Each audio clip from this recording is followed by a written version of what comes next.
먼저 왜 검찰에 가냐겠죠. 공수처 대변인 검찰 조사 사진에서 나왔죠. 이성윤 중앙지검장에게 공수처장 관용차 1호차 내주고 이성윤 지검장 몰래 뒷골목에서 환승해서 공수처장 면담한 것.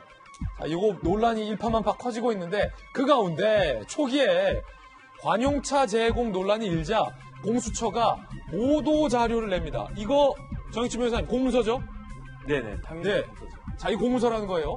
공문서를 공수처에서 내는데 그때 뭐라고 해명하냐면 청사 출입이 가능한 건 관용차 2대 중에 2호차는 체포 피의자 호송용이다. 그렇기 때문에 체포 피의자 호송용을 어떻게 중앙지검에 내주겠냐. 두 번째, 2호차는 뒷좌석의 문이 열리지 않아서 이용할 수가 없다. 앞으로에서 시트 제끼고 탈 수 없지 않냐. 뭐 그런 거겠죠. 이런 해명 자료, 공문서입니다. 배포합니다. 그런데 언론 취재에 따라서 이게 거짓말로 드러났습니다. 피의자 호송 차량이 아닌 일반 업무용 차량이었다는 거예요. 봉고차가 아니라 세단이었다. 그랜저였나요? 그랜저였어요. 그랜저였다. 소나타입니까? 소나타였다. 굉장히 소나타도 좋은 차예요. 호송용 개조 이력도 없다. 뒷좌석 문이 안 열리려면 개조도 안 됐다. 그러니까 완전 그냥 일반 차. 허위 자료 배포했다라는 논란이 세게 제기됐습니다. 시민단체가 허위 공문서 작성 혐의로 검찰에 고발했습니다. 검찰, 공수처 대변인을 소환 조사했다. 이성윤 황제 조사 논란 해명하며 허위 사실을 담은 보도자료 배포 혐의. 대변인 혼자 한 건지, 누군가의 지시를 받고 한 건지, 누군가와 논의된 건지, 공수처장까지 이 내용 다 승인된 건지 조사해야겠죠. 최종 책임자 김진호 공수처장 소환 여부 검토 계획도 나온 상황입니다. 정혁진 변호사님. 쉽게 생각하면 저 대변인이 잘 모르고 보도자료 잘못 쓸 수도 있지 라고 하시는 분도 있는데 자, 이게 엄연히 말하면 공문서입니다. 그리고 이 사건의 성격은 굉장히 일파만파 논란이 큰 사건에서 과연 대변인 혼자 허위 사실의 보도자료 공문서를 작성해서 배포한다는 거 사실은 일반적이지 않거든요. 검찰이 뭘 들여다봐야 되죠? 만약에 이게 어떤 법률 위반으로도 적용될 수 있는 거죠? 일단은 대변인이 무슨 잘못이 있겠나 싶습니다. 자, 이건 정혁진 변호사의 개인 생각? 그다음에 저분이 대변인도 아니에요. 왜냐하면 제가 공수처 사이트 들어가 봤더니 지금 대변인을 뽑고 있어요. 그러니까 다른 직에 있는 사람이 대변인을 겸직하고 있는데 그 대변인이 사실 무슨 잘못이 있겠습니까? 처장의 처신이 잘못된 거지. 제가 그 공수처 들어가 봤더니 공수처 공용 차량 운영 규정이 있어요. 이 규정에 따르면 공수처에는 세 종류의 차량이 존재합니다. 첫 번째가 전용 차량. 이 전용 차량은 어떤 차냐? 공수처장이 차관급이니까 높은 분이니까 아예 그냥 기사 딸린 그 자가용이 나오는 거예요. 저게 아마 제 생각에 한 제네시스 정도 나올 것 같고, 두 번째는 뭐 체포 피의자 후송용이라고 했는데 저거는 공식적인 용어는 아닌 것 같고, 그 규정에 따르면 범죄 수사용 차량이 있는 거예요. 근데 이 범죄 수사용 차량이 뒷좌석 문이 열리지 않도록 개조가 되어 있는 그 차량이 범죄 수사용인데 지금 공수처가 1호 사건도 아직 결정하지 않지 않았습니까? 그러니까 공수처에는 이 범죄 수사용 차량이 없는 거예요. 그 다음에 이제 세 번째가 업무용 차량인데 업무용 차량은 어떤 차량이냐?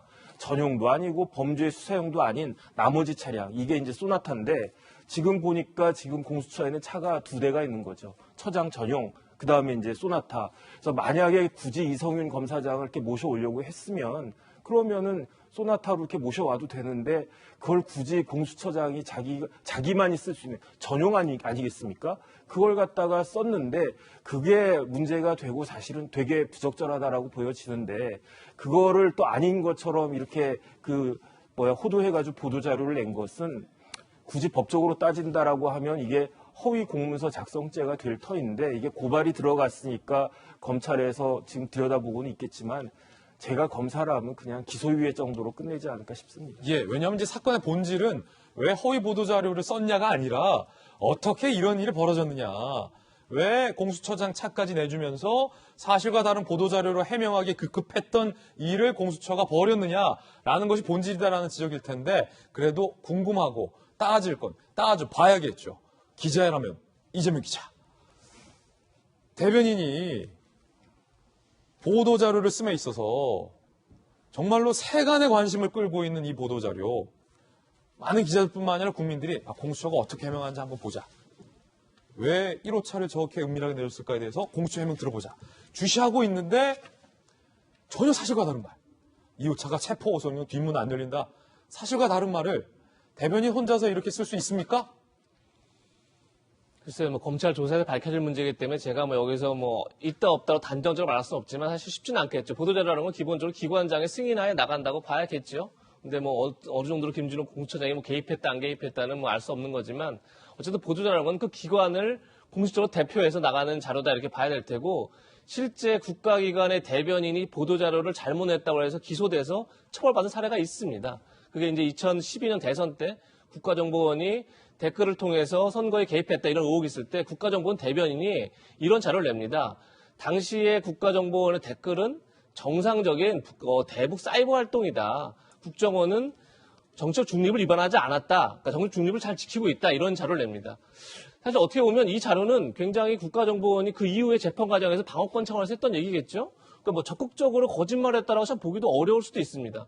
그야말로 우린 정상적인 활동을 한 거다라고 주장했다는 건데 그것으로 국정원 대변인이 기소가 돼서 실형을 받습니다. 그렇군요. 사실 공수처의 이번 보도자료는 그래서 단순히 그냥 만약에 우리도 적법하게 피의자를 후속에 왔다라고 했다 그러면 모르겠지만 아주 구체적인 거짓말이 들어가 있죠. 예. 그게 바로 지금 보이는 것처럼 2호차가 체포 피의자 후속용이라 뒷문이 안 열려서 할 수 없이 1호차를 모셔왔다. 이렇게 된 거 아니겠습니까?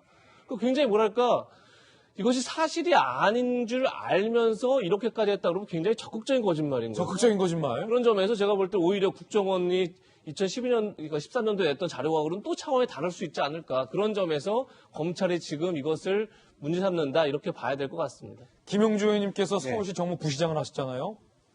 자, 기관장의 승인 없이 어디까지 보도자료가 자유롭게 나갈 수 있습니까? 일사적으로 이제 서울시가 시장, 행정 1, 2, 3 부시장 이렇게 있다 보니까 이제 각 부처별 업무 영역에 따라서 부시장 선에서 어느 정도 되는 부분이 있고 일반적인 보도 자료 같은 거는 국장 정결 이런 게 있을 수 있습니다만 어쨌든 대변인이 있는 거 아닙니까?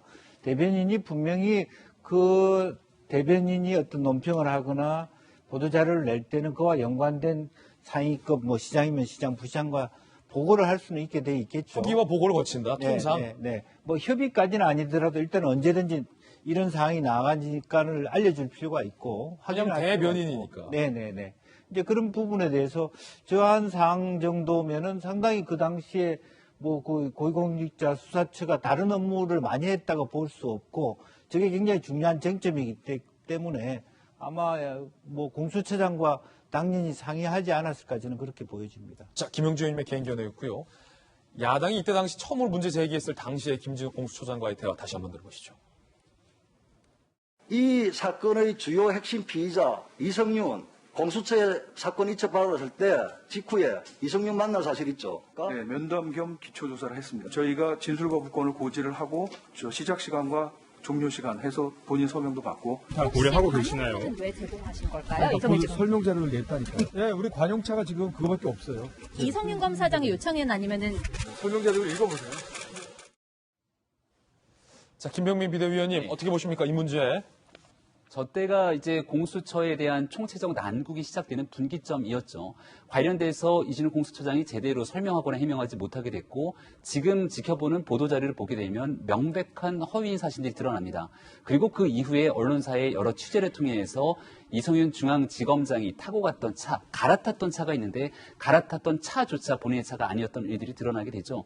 우리는 이 사건을 지켜보면서 과거 2016년, 2017년에 있었던 우병우 전 수석의 팔짱 사진 한 장을 생각하는 분들이 참 많았습니다.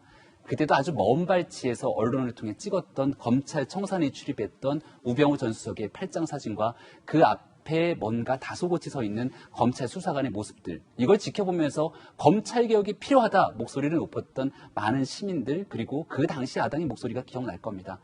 고위공직자 범죄수사처는 그러한 검찰개혁의 목소리를 통해서 이뤄지게 된 검찰개혁의 상징이라고, 산물이라고 지금 현재 집권당은 얘기를 하고 있는 상황이죠. 근데 지금 보여지고 있는 저 차량의 모습 하나를 통해서 그렇게 태생적으로 만들어진, 태동된 공수처에 대한 신뢰성은 완전히 바닥으로 떨어집니다.